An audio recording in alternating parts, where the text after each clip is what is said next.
ठीक है भाई, आज बात करेंगे फंक्शंस एंड प्रोसीजर्स के ऊपर। पिछले सालों में भी पढ़ा हुआ है, ओ लेवल्स के अंदर भी पढ़ा हुआ है, ए लेवल्स के अंदर भी पढ़ा हुआ है। फंक्शन क्या होता है, फर्क क्या है बेसिकली। फंक्शन एक ब्लॉक ऑफ कोड है जो कि वैल्यू रिटर्न कर देता है, और प्रोसीजर क्या होता था, एक ऐसा ब्लॉक ऑफ कोड जो कि वैल्यू रिटर्न नहीं करता था। ठीक है, तो एक डेफिनेशन फंक्शन की क्या होगी अली भाई? A function is a block of code, सही है, which only runs when it is called। सही है, सही। जब उसको बुलाओगे तभी वो रन होगा। You can pass the data known as parameter into the function. सही हो गई बात। अ फंक्शन सही। Can return data as result. सही है, अगर मैंने कोई डेटा पास करना है फंक्शन के अंदर तो उसको क्या बोलते हैं, पैरामीटर बोलते हैं, और फंक्शन डेटा रिटर्न कर सकता है और वो क्या होता है, उसका रिजल्ट होता है। ठीक हो गई बात। तो ये फंक्शन की डेफिनेशन जो कि हमने पहले भी पढ़ी हुई है, ये होती है। एक इंपॉर्टेंट चीज क्या है जो मैंने यहाँ पे भी लिखवा दी है कि फंक्शन का कोड ना खाली तभी चलेगा जब आप उसको कॉल करोगे। फंक्शन का कोड खाली तब चलेगा जब आप उसको क्या करोगे अली भाई, कॉल करोगे। बात समझ आ रही है? सही है। सही है भाई। सबसे पहले आप सिंटेक्स देख लो कि किस तरीके से मैं फंक्शन या प्रोसीजर बनाता हूं। सही है, creating a function slash procedure. फर्क क्या होता है फंक्शन प्रोसीजर में, कि फंक्शन वैल्यू रिटर्न करेगा, प्रोसीजर वैल्यू रिटर्न नहीं करता। ठीक हो गई बात। नहीं कर।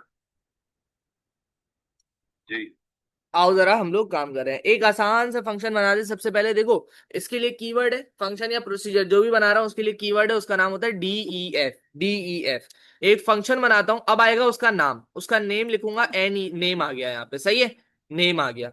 अब कोई भी पैरामीटर जो ये लेना चाह रहा है, मिसाल के तौर पे ये एक पैरामीटर लेना चाह रहा है नेम का, सही है, नेम का पैरामीटर लेना चाह रहा है और ये प्रिंट कर रहा है hello name, hello plus name.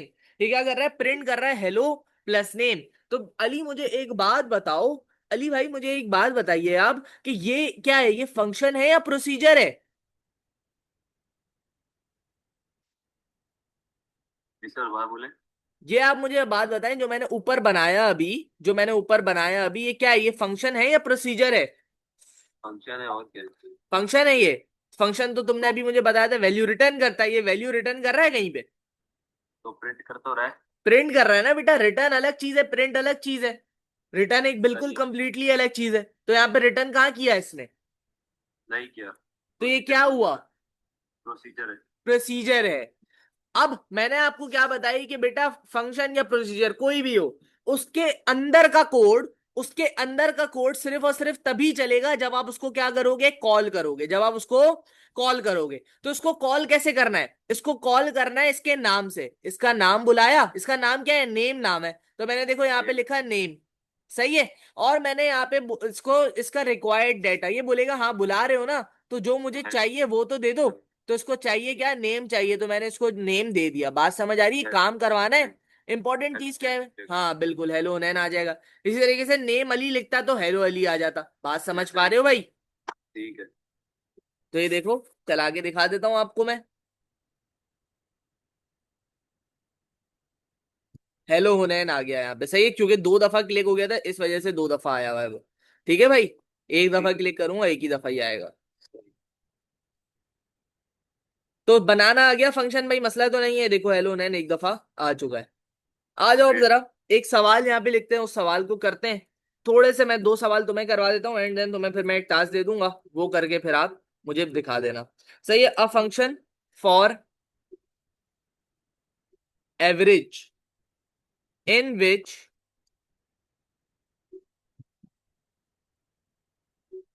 Take sum and count as parameter and return its average. क्या बोलता है, create a function for average in which take sum and count as a parameter and return its average। सही है, एक function बनाना है, किसके लिए, एवरेज के लिए बनाना है। तो मैं क्या करता हूँ फंक्शन बनाने के लिए, डी ई एफ। अब कुछ भी नाम रख लो, क्योंकि नाम यहाँ पे स्पेसिफाई नहीं किया हुआ, तो मैंने लिख लिया एवीजी, इसका नाम हो गया। बोलता है सही। सम और काउंट को क्या लो, पैरामीटर लो, तो ये आ गया सम पैरामीटर एंड ये आ गया काउंट पैरामीटर। अब इसने मुझे यहाँ पे स्पेसिफाई किया अली कि ये मेरे पास क्या है, फंक्शन है। जब इसने मुझे यहाँ पे स्पेसिफाई किया तो मैं क्या करूंगा, रिटर्न करूंगा। मैं क्या करूंगा अली, रिटर्न करूंगा। तो एवरेज देखो कैसे कैलकुलेट हो रहा है, सम डिवाइडेड बाय काउंट। मिसाल के तौर पर 100 है और मेरे पास काउंट कितना था, 10 है, तो दोनों को डिवाइड किया एवरेज आ जाएगा। ऐसा ही होता है ना भाई, मसला तो नहीं है। सही। सही है भाई। तो यहाँ पे रिटर्न एवरेज हो गया। अब मैंने इसको चलाना है ना, तो अब देखो डिफरेंस क्या है, फंक्शन को चलाने में और प्रोसीजर को चलाने में डिफरेंस क्या है। कॉलिंग एवरेज फंक्शन, देखो बेटा कैसे डिफरेंस आएगा। देखो मैंने ऊपर नेम लिखा था, खाली हुनैन लिखा था, इसने रिजल्ट दे दिया। अब अगर मैं यहाँ पे देखो, अब अगर मैं यहाँ पे करूंगा ना, अगर तो पुराने वाले तरीके से बुलाता हूँ, नाम बुलाया, यहाँ पे लिखा मैंने 100 और यहाँ पे लिखा मैंने 2, यानी 10 लिख दिया। आउटपुट नहीं आएगा, चला के दिखा देता हूं। पहले वाला आउटपुट आएगा, दूसरा वाला आउटपुट नहीं आएगा।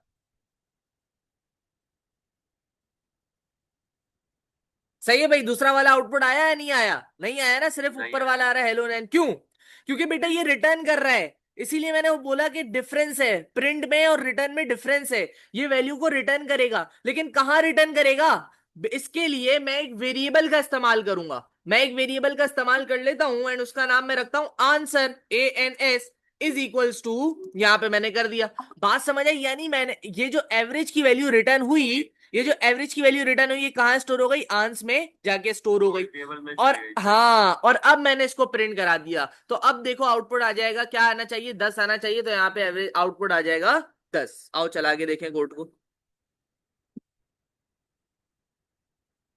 ठीक हो गई बात, 10.00 आपका आउटपुट आ चुका है। क्लियर है भाई, मसला तो नहीं है।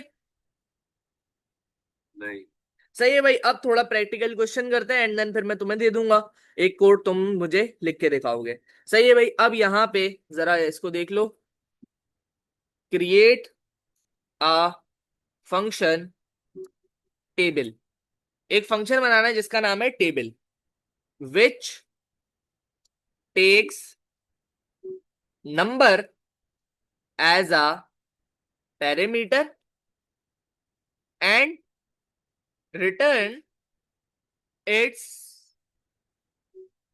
Mathematical table. सही है भाई। क्या बोलता है कि फंक्शन है जिसका नाम है टेबल, जो कि नंबर एज अ पैरामीटर ले और उसका टेबल क्या कर दे, रिटर्न कर दे। बात समझ आ रही है। टेबल क्या है अली भाई, 1 1 जा 1 1 2 जा 2, जो बचपन में पढ़ते थे, वो है टेबल। समझ आ रही है ना बात। तो कैसे बनेगा, सही है। पहली लाइन आपके पास DEF, क्या आ जाएगा, टेबल।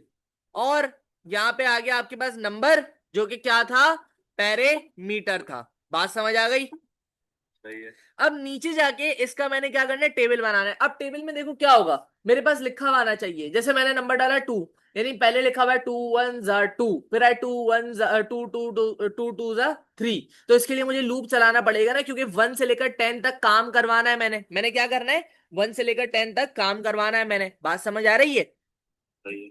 तो इसके लिए लूप चलाना पड़ेगा, यानी फॉर एक्स इन रेंज, और यहां पे क्या, 11 लिखूंगा। 11 लिखूंगा क्यों अली, क्योंकि अगर मैं 10 लिखता तो क्या होता, अगर मैं 10 लिखता ना अली भाई, तो होता ये कि वो 0 से शुरू करता है। क्योंकि मैंने आपको बताया था 0 से लेकर हमेशा पाइथन में काउंटिंग जो शुरू होती है वो कहां से होती है, जीरो से। 0 से होती है। तो इस वजह से वो क्या करता है, 0 से शुरू करता है। 0 तो नहीं चाहिए ना यार, मुझे तो 1 से नहीं। चाहिए, तो इसलिए मैंने लिखा 11। लेकिन इसमें अब 11 में क्या है, 11 में 0 से लेकर 10 तक, 11 में क्या है अली, 0 से लेकर 10 तक। 0 आए तो इग्नोर कर देना। तो इस वजह से मैंने यहां पे लिखा if x is not equal to 0, if x is not equal to 0, कि भाई 0 आए तो इग्नोर कर दो, अगर 0 नहीं है तो ही काम करना शुरू करना। वो काम क्या है, जो अब यहां पे आएगा, आंसर है। आंसर आ गया। आंसर कैसे आएगा अली भाई, नंबर मल्टीप्लाइड बाय एक्स करके आंसर आ जाएगा। नंबर मल्टीप्लाइड बाय एक्स, यानी पहली बारी में x 1 होगा तो नंबर मल्टीप्लाई बाय 1 हो जाएगा, अगली बारी में नंबर 2 होगा तो नंबर मल्टीप्लाई बाय 2 हो जाएगा। क्या बात समझ आ रही है या नहीं आ रही। सही सही सही। सही है। अब फाइनल आंसर की एक स्ट्रिंग बनाता हूं जिसमें मैं प्रॉपर लिखूंगा। फाइनल आंसर के नाम से एक स्ट्रिंग बनाता हूं जिसमें मैं प्रॉपरली लिखूंगा। क्या प्रॉपरली लिखूंगा? जैसे two ones are two, two multiply का साइन, फिर वो नंबर, फिर उसका आंसर। तो ये देखो वो आ गई, ये चीज आ गई। सही है भाई, ये चीज आ गई मेरे पास। इसमें क्या लिखा हुआ है अली, एक एक पढ़ो पहले। जो भी नंबर था वो पहले आ गया, जो भी नंबर था वो पहले आ गया, उसके बाद मल्टीप्लाई का साइन आ गया, उसके बाद जिससे ये मल्टीप्लाई हो रहा है वो आ जाएगा। जैसे पहले x1 होगा तो यहाँ पे 1 आ जाएगा, फिर फिर x2 होगा तो यहाँ पे 2 आ जाएगा, फिर x3 होगा तो यहाँ पे 3 आ जाएगा, फिर x4 होगा तो यहाँ पे 4 आ जाएगा। बात समझ आ रही है? फिर इक्वल्स टू आ जाएगा एंड देन फिर आंसर आ जाएगा इसका। क्लियर हो गई बात? ठीक है। एंड आप एट लास्ट क्या करेंगे? एट लास्ट आप यहाँ पे क्या कर देंगे मेरे भाई, यहाँ पे आप इसको रिटर्न कर देंगे, यानी प्रिंट। फाइनल आंसर आ गया यहाँ पे आपका। ठीक है, ये आपका फाइनल आंसर प्रिंट हो जाएगा। ठीक है भाई, मैं लूप से बाहर जाता हूँ। मैं यहाँ पे टेबल को चला देता हूँ। टेबल मैं चला रहा हूँ 5 के लिए। 5 का टेबल आउटपुट आ जाना चाहिए। आओ चेक करें आ रहा है या नहीं आ रहा।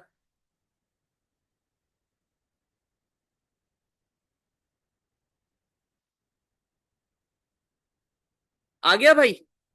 जी। समझ आ गई बात कैसे की है? सही। ठीक है, मसला तो नहीं है, कोई सवाल है तो पूछो। नहीं। ठीक है भाई, अब मैं तुम्हें एक सवाल देता हूँ। लीनियर सर्च याद है? लीनियर सर्च हमने लिखा था, ऐसा ही है ना भाई? बिल्कुल। आसान तरीन कोड लीनियर सर्च जो हम लोग लिखते रहते हैं। तो मैं बोलता हूँ write a linear search program as a function. ठीक है, सही है। क्या करेगा ये? Which takes search name as, एक मिनट, सर्च नेम एज पैरामीटर।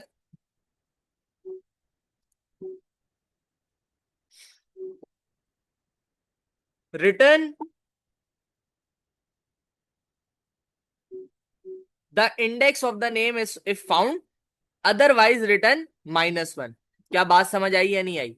बोलता है ठीक। एक फंक्शन है लीनियर सर्च का, वो पैरामीटर ले रहा है सर्च नेम, सही है, और रिटर्न करेगा उसका, उसकी पोजीशन अगर मिल जाएगा, वरना रिटर्न करेगा -1। तो इसके लिए मुझे ना, मैं आपको एरे दे देता हूँ। एरे क्या है? एक एरे बनाया मैंने, एरे के नाम से एक एरे बनाया, उसके अंदर कुछ नाम डाल लूंगा, ये आ गए नाम। बात समझ आ गई? अली, अहमद, हसन, हुसैन, जैन। सही है। फिर मैंने यूजर से मांगा, यूजर जो है यहाँ पे अपनी मर्जी से सर्च नेम दे दे। ठीक है, तो वो तो उसकी मर्जी है, वो मैं लूप चलाते हुए उससे ले लूंगा। अब मैंने यहाँ पे लिखा DEF लीनियर सर्च, और उसका क्या ले लिया मैंने? पैरामीटर ले लिया सर्च नेम। क्या इतनी बात समझ आती है या नहीं आती? सही है। अब इंपॉर्टेंट चीज है अली, बहुत गौर से समझना। जो भी मेरे मेरे फंक्शन से बाहर जो भी चीज बनी हुई है और मेरे फंक्शन को उसकी जरूरत है, मैं उसको कैसे बुलाता हूं? मैं उसको बुलाता हूं ग्लोबल करके। मैं उसको कैसे बुलाता हूं? ग्लोबल करके, ग्लोबल एरे। क्यों बुलाया मैंने इसको ग्लोबल करके अली? क्योंकि बेटा इसकी मुझे जरूरत थी, लेकिन ये मेरे फंक्शन से बाहर बना हुआ था, तो इसको मैंने फंक्शन के अंदर कैसे बुलाया? ग्लोबल करके बुलाया। क्या बात समझ आई? सही है। अब क्या करता था मैं? मेरे पास एक वेरिएबल होता था फाउंड का, मैं उस वेरिएबल को क्या कर देता था अभी? फॉल्स कर देता था, क्योंकि हमेशा जो भी वेरिएबल बुलियन का होता था वो फॉल्स से इनिशियलाइज होता है। ऐसा ही है या नहीं है? तो पहले तो कॉल भी है। जी। उसके बाद मैं एक वेरिएबल बनाऊंगा जिसका नाम है POS, यानी पोजीशन। पोजीशन पहले के लिए क्या होती है? शुरू से हमने सर्चिंग करनी है, शुरू से। और शुरू क्या होता है पाइथन में? शुरू होता है 0, यानी इनिशियल से जब भी सर्चिंग होती है वो 0 से होती है। ठीक हो गई बात? सही है। उसके बाद लूप आता है वाइल का। दो कंडीशन होती है इस लूप के अंदर। क्या?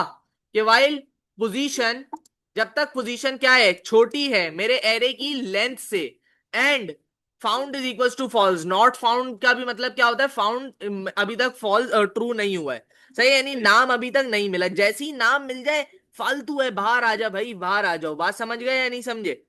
सही है। सही है। अगर एरे ए देखो, if array POS search name, जैसी मिल जाए फाउंड को ट्रू कर दो, वरना अगली पोजीशन पे सर्चिंग करो। अगली पोजीशन का मतलब क्या होता है अली भाई? Position is equal to position plus 1। Clear हो गई बात? सही है।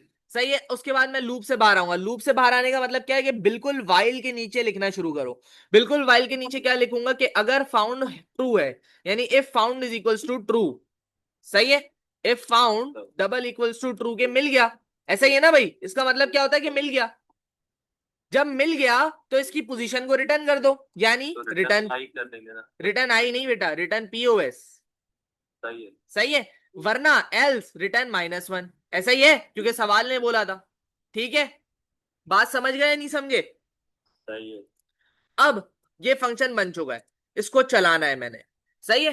तो अब मैं यूजर से बोलता हूं कि भाई तू अपनी मर्जी से सर्च नेम एंटर कर दे और मैं उसको पास करवा दूंगा। समझ रहे हो बात को? सर्च नेम मैंने इससे बोला, इनपुट लेता हूं मैं यहां से, input enter name to search.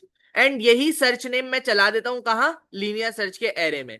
And मैं इसको स्टोर करवा देता हूं इसके आउटपुट को कहां, इंडेक्स में। समझ आ रही है? और इस इंडेक्स को मैं क्या कर दूंगा, यहाँ पे प्रिंट कर दूंगा। सही है, इंडेक्स को प्रिंट कर दूंगा। तो देखो मैंने सर्च नेम यूजर से बोला कि तुम अपनी मर्जी से नाम सर्च करो। अगर तो तुम नाम सर्च करते हो जो कि प्रेजेंट है, वो उसका इंडेक्स आ जाएगा, वरना क्या आ जाएगा, -1 आ जाएगा। दोनों केसेस के लिए चलाते हैं। पहले ऐसा नाम सर्च करते हैं जो कि मौजूद हो, फिर ऐसा नाम सर्च करेंगे जो कि मौजूद ना हो, और देखते हैं दोनों पे आउटपुट क्या आ रहा है। ठीक हो गई अली भाई? सही सही। पहले तो वो टेबल वाला आएगा, उसको हम लोग कुछ भी डाल के चला देंगे ताकि हमारे पास मेन चीज आए। सही है, ये चला हुआ है क्योंकि हमने डायरेक्ट चलाया था। बोलता है नेम टू सर्च। देखो अली है, अहमद है, हसन है, हुसैन है, जैन है। ऐसा नाम डाल रहा हूं जो कि पहले से मौजूद है, जैन डाल दिया। देखो index of the name is 4, यानी नेम पड़ा हुआ है कहाँ, चौथी पोजीशन में, 0 1 2 हाँ, 3 सही 4। है सही सही। सही ना, ठीक है पाइथन ठीक में है। 0 से शुरू समझ होता गया, है। सही समझ ठीक गया। है। अब ऐसा नाम डालते सही। हैं जो कि मौजूद नहीं है। अब यहाँ पे आया हुनैन। क्या हुनैन मौजूद है? जवाब है नहीं, तो -1 आना चाहिए। देखो the index of the name is -1, तो इसका मतलब क्या है कि ये नेम मौजूद ही नहीं है। क्लियर हो गई बात? सही है। ठीक है भाई अली, समझ गया सारी चीजें? ठीक। ठीक है भाई, तो इसकी प्रैक्टिस वगैरह करना और इंशाल्लाह कल हम आगे बढ़ेंगे। ठीक है भाई? प्रोसीजर पे।